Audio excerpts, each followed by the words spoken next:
Welcome to Wembley Stadium, everyone. We're here for our first official preview of the season. It's the Community Shield. It's Arsenal versus Man City, who would normally be the winners of the FA Cup versus the winners of the Premier League. Of course, Man City just swept off everything last year. So it's second place that get there. And quite frankly, I think actually Arsenal deserve to be here with the season we had last year. Yeah, we didn't lift silverware. But listen, we won the FA Cup more times than anyone else, and we're here now to compete for the Community Shield. Yeah, it just goes to show, right? Like all those Man United fans that we're arguing with over in America, who told me how it was so big winning the League Cup.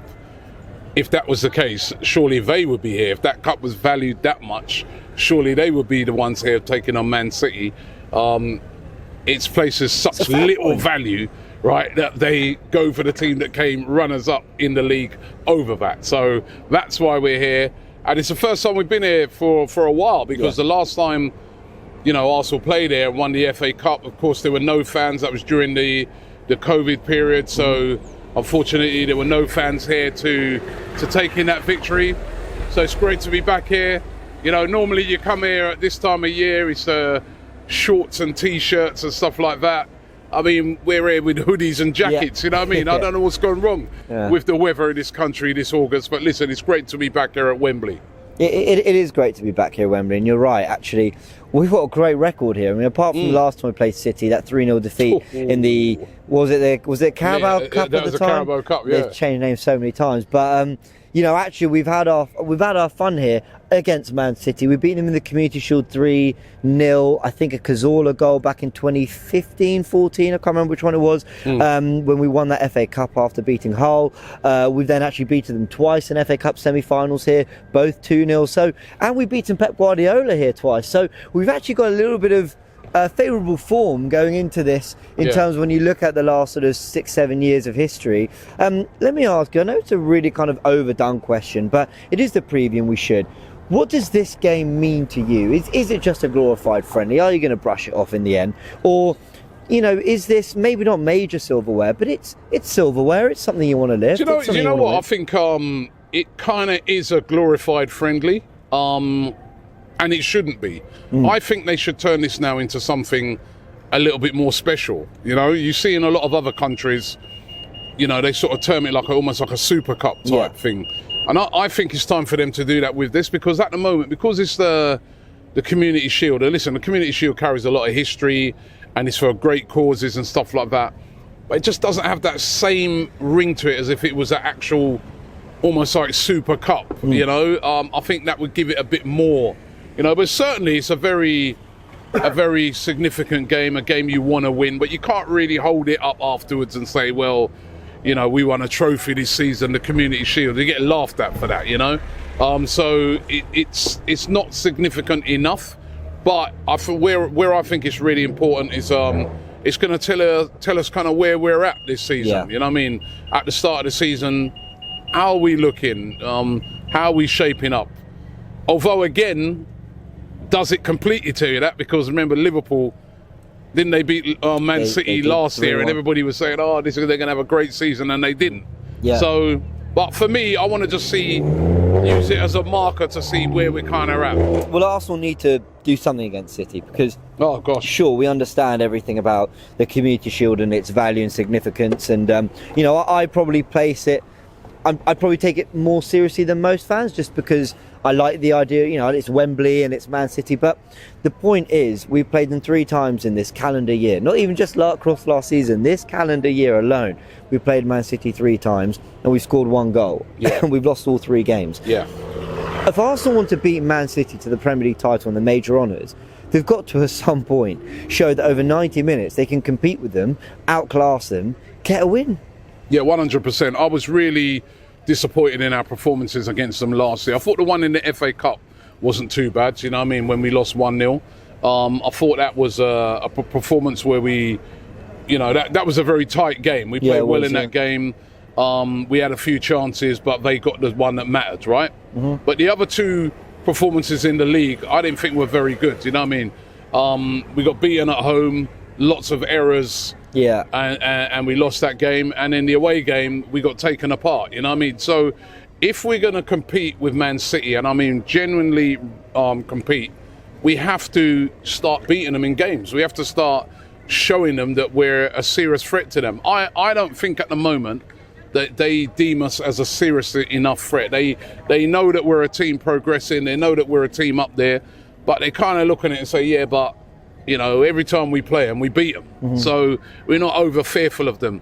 If we're going to sort of really get into them, really get under their skin, really give them, a few nightmares about the season, we have to start beating them. You know what I mean? That's what Liverpool have done over the years, right? When Liverpool and Man City have played, it can go either way. Yeah. And that's how we've got to get to. It was not really good enough that last year they beat us home and away pretty easily in the league. Yeah, I completely agree. By the way, how could I forget Rob Holding's stunner to pull it back to 3-1 before Haaland got another? So it was 2 goals actually last season. But that was a shocking performance. It was. I was at the game, just stood there, we couldn't lay a glove on them. I mean, that goal was a surprise. You know what I mean? So it's not good enough. You know what I mean? We got to start standing toe to toe to them in games. But Robbie, I can't echo your point enough about beating them gives you a psychological edge, not just because you beat them in a one-off and you've taken points off them or whatever. It's also, I think, when Liverpool won that title, they did it knowing we just slapped these guys in the Champions League. We beat them and ended their unbeaten run in the Premier League that 17-18 season, or was it the year before? I think it was 17-18. Liverpool did it, and so when it came to the running and it came to the big time, they knew they could do it. Yeah. They knew. But hold on, we beat them over 90. We've done it on several occasions now, and because Arsenal have done the putting together that run of form. They've done that 100-point pace. They got to 50 points after 19 games. Arsenal have arguably done not the harder bit, but the longevity bit. The can you do it? They sustained the title challenge, but you've got to beat them, and that's a big psychological edge, and that's why, whatever importance we place on the Community Shield, winning this will feel so much better than the previous 4 we've won in the last decade. Yeah, no, I agree with you because even when you look on it, you look down to even say Tottenham. Yeah. Right. They've had a lot of joy against Man City in the past. So when they go to play Man City, they go there with a lot of confidence. Yeah, very true. They go there thinking to themselves, well, we've turned them over a few times. We can do it again. Whereas with us now, we just have not done it for so long, right? And particularly over the last few seasons, we've not got close to Man City, which has been the really disappointing thing. I think the only game I can remember was when we played them at home. Last season, not last season, the season before. Where I think there was the 2-1 defeat where we went down to 10 men. We were a little bit unlucky in that game. On another day we could have won that one. But apart from that, we haven't laid in enough of a glove on them, and it has to change. And we're going to have a lot of support in here on Sunday. We'll have more than them. Because from what I understand, they've sent back tickets. I know their fans were complaining about the time of the game and stuff like that. There's going to be more Arsenal fans there. I've been told it could be up to 60% of the ground is Arsenal. Right, so, we're going to have a lot of fans there getting behind the team.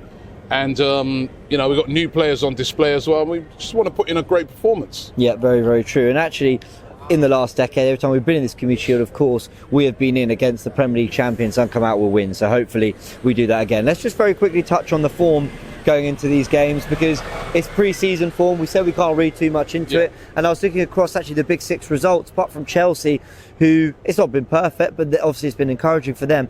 Largely, everyone's going into this without having had the pre-season. They really would have wanted Man City. They got a win against Bayern Munich. It's actually 2 wins out of 3 for them in pre-season, but having done the treble win, they've started a little bit late, and they recently just lost Atletico Madrid as well. Can't speak on their performance, but again, you want wins on the board. Arsenal, I think, have shown signs of getting up back to that form from last year, but largely pre-season's been a little bit, as Laurie would use the word, scratchy. It has been, I mean, it's been very experimental as well. There's the new players that have come in. And it's not been, I think last season, when you looked at a lot of the pre-season games, after sort of the second one, it's almost like Arteta was playing the first team that he knew he was going to start the season with in every single game. He hasn't really done that this time. It's been like a lot of mixing and matching and experimentation of formations and stuff like that. And you've seen a few performances that, I mean, a little bit worrying when you've seen defensively, attacking wise, it's still been all good. Because we scored a lot of goals. We put 5 past the MLS All-Stars, put 5 past Barcelona. We scored in every game. We scored goals, apart from the United game we didn't score. Right. But See how quickly you can forget the ones you don't like. But then there's been a lot of errors. You know what I mean? Errors in the game against Man United, both goals. Yeah. Horrendous errors. Errors, the Monaco game, poor defending. Yeah. And even in the game against the MLS All-Stars, some shaky defending and that. So, got to sort that out. You know, you do that against Manchester City, you know, you get punished. It's Haaland, it's Foden, it's these sort of guys. So, this is a great test. This is a test. I think this is a perfect game to have just before going into the first game of the season, as long as we don't get absolutely smoked, you know what I mean? Well, I think it's the perfect game because I do think he's going to go with a really, really strong side. So, and I know we're going to discuss that in our sort of predicted 11 video, but I do think he's going to go with a very strong, and I think he needs to as well, because I think City will go with a fairly strong side as well. And as Robbie's just alluded to there, look out for the predicted 11 video that will be coming out on the channel very shortly after this preview. Of course, we know Zinchenko, he's unlikely available because he hasn't obviously played in any of the pre-season games. No, Jesus is going to be out for a few weeks after a minor little procedure, which is a real shame. By the way, I mean, that's terrible news as far as it is. He was looking sharp. He was looking really sharp. In that Barcelona game, he looked really, really sharp. For him to be out for a few weeks, I agree. You know, and that'd be interesting to see who starts. Up front. You know, there's been lots and lots of debate over that. So, but yeah, that's a big blow for Arsenal. Yeah, completely agree. Okay, let's do a quick score prediction. I went for a 3-1 Arsenal win on Forever Arsenal because I'm deluded. Why not? Go on, Robbie. 3-1. Yeah, why not? It's August vibes. Turkish went 3-1 Man City for his work. I'm going to go 2-1. 1-1. Right, it goes to extra time. Okay. Right. Actually, I think it'll go straight to pens. Oh, just straight to... Yeah. Oh, yeah. They've changed it straight to pens, isn't it? All right. Arsenal and penalties. Arsenal penalties. I'll take that as well. Now, so your predictions in the comments below. Let me know how deluded I am for thinking that we're not even just going to finally get rid over them, but we're going to make it comfortable, apparently. Let's see what happens in the game. Of course, we'll be covering it all on AFTV. Join us for the starting 11 watch along and after by downloading the AFTV Plus app. If you don't have it already, you can join us on Fans and have your say after the game. The season, look, does it start here? I always think it's the curtain raiser, and this is when you start to see that competition, that bite, that extra little bit of we want it come from the players. So I'm looking forward to it. Let's hope we lift that shield on Sunday. Join me and Robbie for Victory League Metaverse to watch Game for Ukraine. Yo, listen up. This is going to be huge. The Game for Ukraine charity football match kicks off this Saturday, the 5th of August at 5:45 p.m. We're talking about a full-on game with big names from the world of football on the pitch. I'm going to be there, and other AFTV influencers are going to be joining in, and you can come and meet them all digitally. Let's make a difference together. Click the link in the description right now and get involved. This is going to be big.